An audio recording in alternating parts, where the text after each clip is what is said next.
I used to think I was invisible, missable, 'cause all the kids ignored me when I was exploring the world.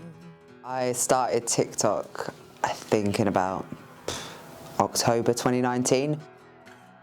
At that point, I was going through a really rough point in my life. I was barely leaving the house. I was severely agoraphobic. And so it was a silly joke about the crisis team calling me. And it got like 600 views. I gained a lot of followers very quickly. I had a couple of viral videos. And from that point, it just kind of kept skyrocketing in little chunks. It wasn't like a gradual climb. I tried to introduce my music to it, and it flopped because people just knew me as this funny lesbian. I started doing some more trans content when I came out, which again was in another rough point in my life. I felt really lonely, so I wanted to try and build up a following online, and at that point as well, I didn't have a day job. I started seeing other people who were raising money to get top surgery, and I realised how expensive it was to get top surgery. It was depressing, and so again, I used that as a coping mechanism and did my silly little doing the Macarena to raise money for top surgery, not thinking I would raise anything. It was something easy that I could do that could be consistent. And then people got really invested in it, and I ended up gaining like over 100,000 followers simply just from doing the Macarena. And then fast forward 5 months and I've raised £9,000.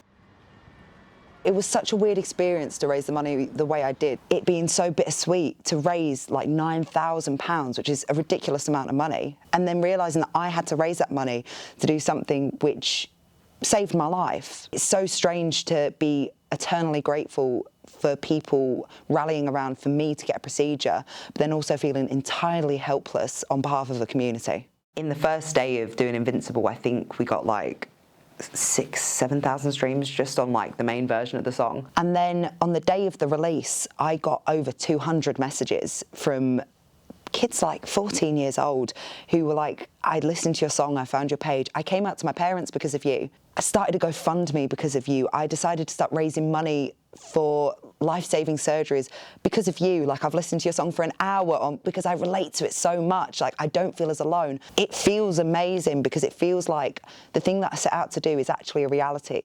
It's tangible. I just randomly came across your music on Spotify. I think it was around the time he released Split. That was ages Yeah, ago. it's been a while. Honestly, I think it was just the community that you had. I just felt safe. I know a lot of people feel the same way. Like, it's a very safe community and it's very open, and yeah, it's just a great place to be and a great community to be a part of. The community feel is something that I've always wanted with my music and stuff, so thank you for being there. This time last year was like really hard for me, and your music like kind of got me through a lot. It did help me to like accept who I am, and I did come out because of you. I have started writing music again because of your music. That's amazing. That is amazing. Yeah. Whenever you're feeling like you can't see a way out of it, or that it's not going to get better, or you don't have the patience for it, you've got to dig down and find that thing that keeps you going, whether it's your community, your friends, your family, because I absolutely promise you, life is worth being around for. I am like at a place in my life now because of you where I'm not so scared to be seen, which, yeah, it means a lot. And I'm proud of you, you're absolutely smashing it, and I want to hear your tunes. So you actually have to send me all of your music. That's the deal now. Knowing that I've released a song that people like me resonate with, that was the goal. I wanted people to know that they weren't alone and they weren't by themselves and they weren't stuck in their own heads, and that someone out there genuinely gets it, they're not pretending to. I feel like when you're part of a marginalised group, that becomes your niche, and I don't resent it. I know that when I first actually get to meet people who have listened to the song and know me offline, that they'll be able to walk away and be like, he is exactly the same. I like having fans that are like me. I want people to know that I'm as messy and chaotic as them.